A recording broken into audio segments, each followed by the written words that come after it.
محمد وآل محمد. عليه السلام بنت رسول الله صلى الله عليه وآله قال سمعت فاطمة أنها قالت دخل علي أبي رسول الله في بعض الأيام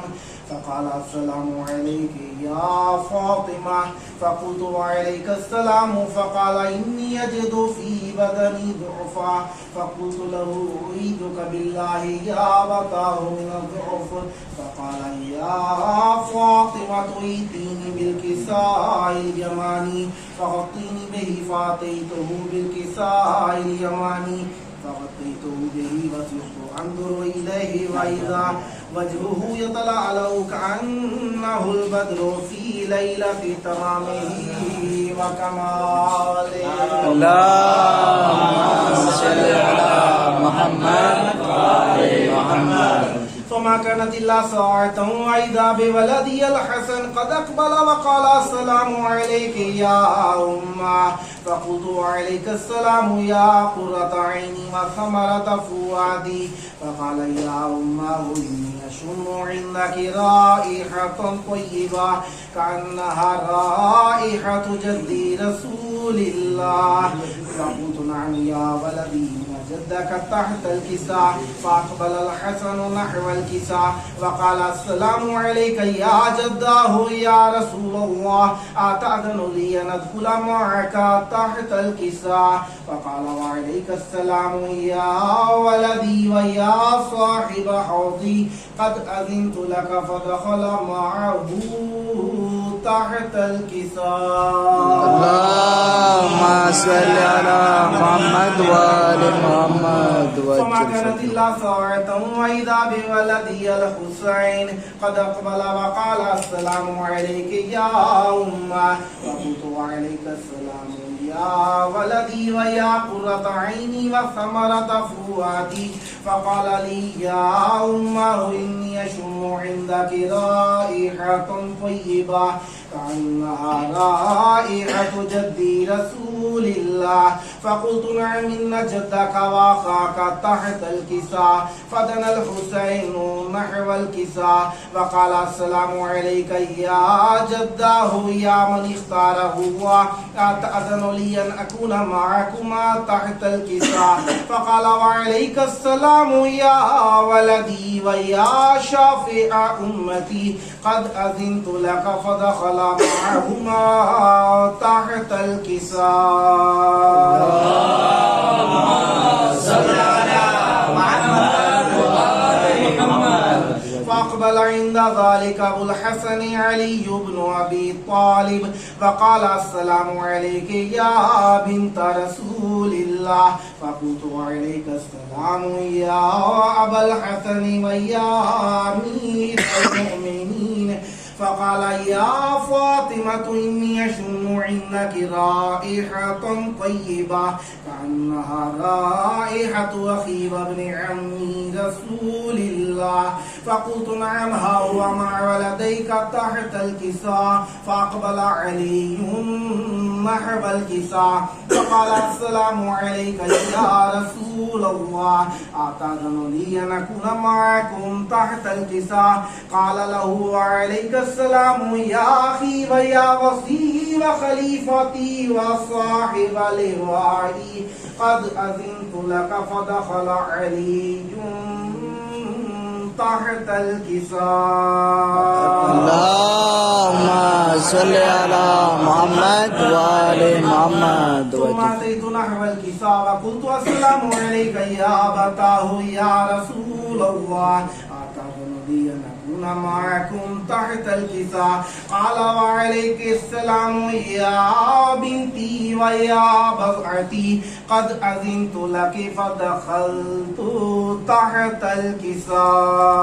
اللهم صل على محمد وآل محمد فلما اكتملنا جميعا تحت الكساء أخذ بي رسول الله بطرفي الكساء فأومأ بيده اليمنى إلى السماء وقال اللهم إن هؤلاء أهل بيتي وخاصتي وعامتي لحمهم لحمي ودمهم دمي يؤلمني ما يؤلمهم ويحزنني ما يحزنهم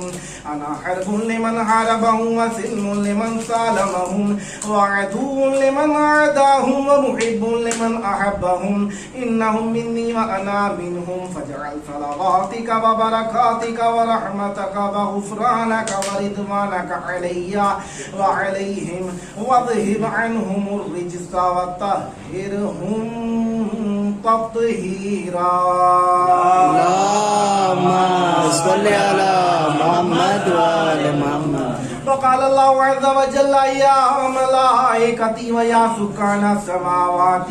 إني ما خلقت سماء مبنية ولا أرضا مدحية ولا قمرا منيرا ولا شمسا مضية ولا فلكا يدور ولا بحرا يجري ولا فلكا يسري إلا في محبة هؤلاء الخمسة الذين هم تحت الكساء اللهم صل على محمد وآل محمد فقال الأمين جبرائيل يا رب ومن تحت الكساء فقال عز وجل هم أهل بيت النبوة ومعدن الرسالة هم فاطمة وأبوها وبعلها وبنوها اللهم صل على محمد وآل محمد فقال جبرائيل يا رب أتأذن لي أن أهبط إلى الأرض ليكون معهم سادسا فقال الله نعم قد أذنت لك فهبط الأمين جبرائيل وقال السلام عليك يا رسول الله العلي الأعلى يقرئك السلام ويخصك بالتحية والإكرام ويقول لك وعزتي وجلالي إني ما خلقت سماء مبنية ولا أرضا مدحية ولا قمرا منيرا ولا شمسا مضية ولا فلك يدور ولا بحر يجري ولا فلك يسري إلا لأجلكم وقد أذن لي أن أدخل معكم فهل تأذن لي يا رسول الله فقال رسول الله وعليك السلام يا أمين وحي الله إنه نعم قد أذنت لك فدخل جبرائيل معنا تحت الكساء اللهم صل على محمد وآل محمد فقال لي أبي إن الله قد أوحى إليكم يقول إنما يريد الله ليذهب عنكم الرجس أهل البيت ويطهركم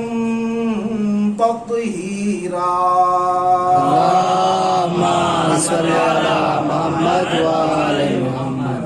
فقال علي عليه السلام لأبي يا رسول الله أخبرني ما لجلوسنا هذا تحت الكساء من الفضل عند الله فقال النبي صلى الله عليه وآله والذي بعثني بالحق نبيا واصطفاني بالرسالة نجيا ما ذكر خبرنا هذا في محفل من محافل أهل الأرض وفيه جمع من شيعتنا ومحبينا إلا ونزلت عليهم الرحمة وحفت بهم الملائكة واستغفرت لهم إلى أن يتفرقوا فقال علي عليه السلام إذا والله فزنا وسعدنا وكذلك شيعتنا فازوا وسعدوا في الدنيا والآخرة ورب الكعبة